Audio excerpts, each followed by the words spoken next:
How you doing? This is John, and welcome to John's Long Box.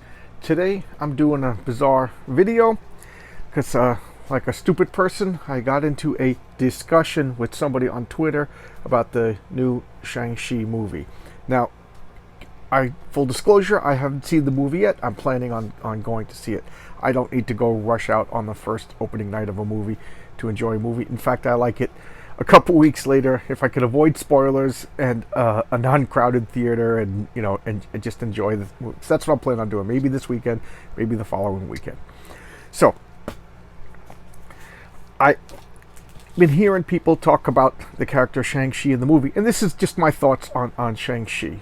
Okay, so why do I have all these piles of comics here? I'm establishing my credentials. This is every Master of Kung Fu. This is the first appearance of Shang-Chi, and this stack is... So this is the entire complete series, so I'll just flip through the covers, as I'm talking. So this is Marvel Special Edition 15, The Hands of Shang-Chi, Master of Kung Fu. So like I said, just establishing that I read all the comics, own all the comics, and enjoyed all the comics. I wouldn't have done this like a crazy person, collect this entire series, if I wasn't a fan of the character. So, who is Shang-Chi? Well, Shang-Chi is the son of Fu Manchu. I cannot kill my own father, Fu Manchu. And yes, they changed his father in the movies, and I understand why. Fu Manchu was created by Sax Romar.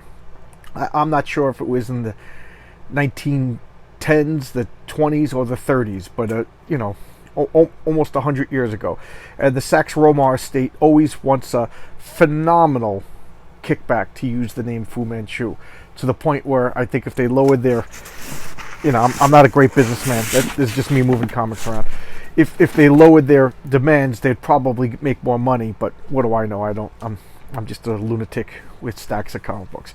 So I understand they can't use the character Fu Manchu, and I understand. I guess in today's political climate, Fu Manchu is probably not the most politically correct of characters. But okay, so he was deeply embedded in the yellow peril, and all that entails back then. But okay, but here's Shang-Chi, Master of Kung Fu. This is his first appearance. And who is he? Okay, so Fu Manchu is his father. His mother, I forget her name, but she was a white Western woman. And Shang-Chi means the rising and lowering of the spirit, or what have you. And it's all about duality. So here's a character. His father, for good or for bad, for racist or non-racist. Oh wow, I have 2 copies of this. I didn't even realize that. I have almost 2 copies of the entire series, because I bought it on the newsstand, and then I was dating a woman who owned a comic book store, and she gave me stacks and stacks of comics. So I have like almost dual of the entire series. But anyway, that's the digression. So he was born in Hong Kong when Hong Kong was ruled by the British. So he is a contradiction. He's duality. He's yin yang all rolled up in one. He's half white. He's half Chinese. He was born in an Eastern country under British rule. His father, for good or for bad, represents, in the West at least, real hardcore Asian Eastern values, and his mother, Western values. So here he is.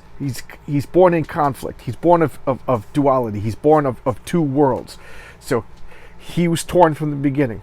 And then he was raised by his father to become like a murderer, assassin. He goes to Britain in the very first issue, and he meets Wayland Smith and Blackjack Tar and all of these other characters, also created by Sax Romar. So I understand why they can't be in the movie, because again, the Sax Romar estate wants too much. So he goes and he learns the truth about his father, and he becomes a good guy. So he goes back to Hong Kong, confronts his father, and his father cuts him loose. Like, I got millions of kids. That's one of the things he did. He has a million women and a million children. You see a whole bunch of them popping up throughout the series. He ends up going back, meets Waylon Smith again, and he becomes a British secret agent working for MI6 or MI13. I forget which exact branch. Here's his blackjack tar right there. Here's Waylon Smith. You know, these are all the I love that car. The Return of Fu Manchu. And here he is. Here's the guy with the blades for hands. In case you see the movie, I see the trailer. That character really does exist. You know, lot of that stuff. I didn't see the movie, so I don't know if it's good. I'm not judging the movie. I've been avoiding spoilers. I just know that his from what this guy on Twitter was arguing with me about. So again, just establishing my comic book Fu Manchu, Master of Kung Fu, Shang Chi cred. Okay, so again, here we have half white, half Asian. He was born in the East under Western rule, so he's born in China, but the China is controlled by the British. He goes back to Britain, and when he goes back to Britain, it's not like they accept him either. He's still a Chinaman, you know, and they call him names, stuff like that. So here he is, not fully accepted in either place. He's a world of both, separate from both, different from both, but of both. He was raised to be ruthless and cold, and if you read these comics, he doesn't crack jokes. He's like this tightly wound rope. You know, he's tight. He loves intensely, but it's hard for him to love. He feels intensely, but it's hard for him to feel. So he keeps everything close to the vest. He's very, very, very willful, very, very, stoic, I guess is the good word. He's not jovial. He doesn't joke. He's very serious, very intense, very quiet. And here he is, obviously looking like Bruce Lee. And so I see him joking around in the Marvel movies, but I guess I could understand that you gotta do that to sell the movie. But I mean, they sold the comic, but he had this colorful cast of backup characters. So he is a yin yang in him. He's good, but he's got a spark of evil. He's of the West, but he's in the East. He's of the East, but he's got the West. Everything about him is a struggle of duality. And that's, if you don't do that, if I didn't see the movie, so I don't know. If Shang-Chi's mother isn't of the West, if he's not British in Hong Kong, which I seriously doubt they're going to do, because I think they're trying to woo the Chinese market, then it's not Shang-Chi. It's not this character. He is a struggle. He's a struggle. The fact that he was born was a struggle. The fact that he lives his struggle. He's of no world, but of all the world.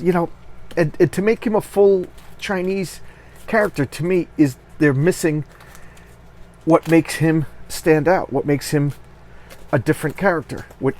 Anything else. Saying Superman wasn't born on Krypton, he's not Superman. Say Bruce Wayne, Batman, doesn't live in Gotham City, is not Batman. Him being biracial, him being a British citizen next to the Chinese mainland, for him to struggle with China taking over his way of government, and then he rebels and then works for another this is all the duality. He is of two natures, and that's the two natures battling inside of him is what makes him what he is. And to do anything else, it's not the character. That's all I wanted to say. So 10 minutes of me rambling about this character. I love that cover. I bought this in a candy store. I remember the candy store. Oh, geez, I love that. Sorry, I got distracted. And this, I remember I bought this comic book to give it to my friend because he was interested in comics. And he basically said, thank you, that was garbage. But, I mean, look at that Zek cover. Anyway, I got distracted by these wonderful covers. So, let me sum up everything. Shang-Chi is a struggle of, here we go, here's Blackjack Tar. He's just a mountain of a man. Here he is fighting Man Thing. And just so you know, here's my comic book collection. So I like to think I know what I'm talking about, both sides. There's Great Cthulhu over there. But anyway, back to the... Let me sum it up, and then I'll cut this loose. He was born traditional, I understand Fu Manchu, whatever, but this was 1972, 73, 74. Traditional Chinese values versus his mother, Western values. He's a marriage of two worlds. He's a blend of two worlds. He has this struggling spirit within him. He was born in China, but under British rule. He rebelled against his father, adopted the way of his mother. He goes into his mother's world. He doesn't quite fit in there either. They kind of tease him. They make fun of him. And he takes everything in. He thinks about everything. He plans everything. He doesn't say anything frivolous. He thinks about everything. And that he goes back into his world, and he kind of makes peace with these two natures. And he lives the way he picks what he wants from both worlds, and